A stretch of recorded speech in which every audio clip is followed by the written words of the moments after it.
vous accompagnant financièrement. Qu'avez-vous pensé, Gabriel Attal, de la séquence entre Éric Zemmour et cette femme voilée à Drancy qui a ôté quelques instants son voile et l'échange qui s'en est suivi? Qu'en avez-vous pensé de cet échange sur le symbole du voile?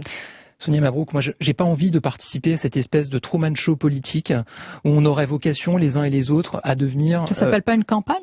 On aurait vocation les uns et les autres à devenir le décor d'un pré-candidat ou d'un non-candidat à l'élection présidentielle. Étonnant. Voilà. Je viens de vous poser la question sur le permis à points, vous y avez répondu comme si c'était un candidat. J'ai fait une réponse générale en vous disant que aujourd'hui vous avez beaucoup de personnalités, ou de candidats ou de pré-candidats qui utilisent la voiture comme un moyen idéologique de faire campagne. Voilà, que nous c'est pas notre cas. Nous, on n'est pas dans la campagne présidentielle aujourd'hui. Monsieur Attal, on n'est pas dans la campagne présidentielle. Le président va multiplier les déplacements. C'était une information hier Europe 1 pour expliquer son action, détailler le plan France 2030.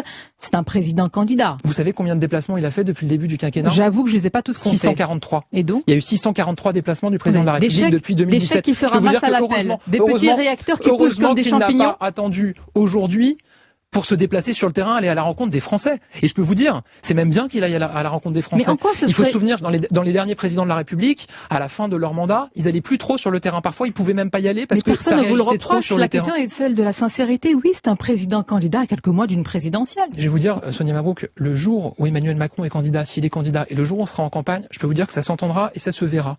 Et que je serai là sur votre plateau, en train de parler de la campagne, de ce qu'on proposera. Aujourd'hui, c'est pas le cas. Moi, je vais vous dire, les Français, je n'ai pas le sentiment qu'ils soient aujourd'hui totalement focalisés sur l'élection présidentielle. Ils se posent plutôt des questions sur leur quotidien, ils se posent plutôt des questions sur la gestion de l'épidémie. Mais on peut allier déplacement et puis continuer évidemment à présider le pays et allier une campagne. Mais il faut surtout continuer à agir, encore une fois. Bon. On sort d'une crise historique. Ça serait une faute de notre part de dire on va arrêter d'agir, on va lever le crayon pour se consacrer à l'élection présidentielle. Les Français, ils attendent de nous qu'on réponde à leurs problèmes. Et c'est ce qu'on fait.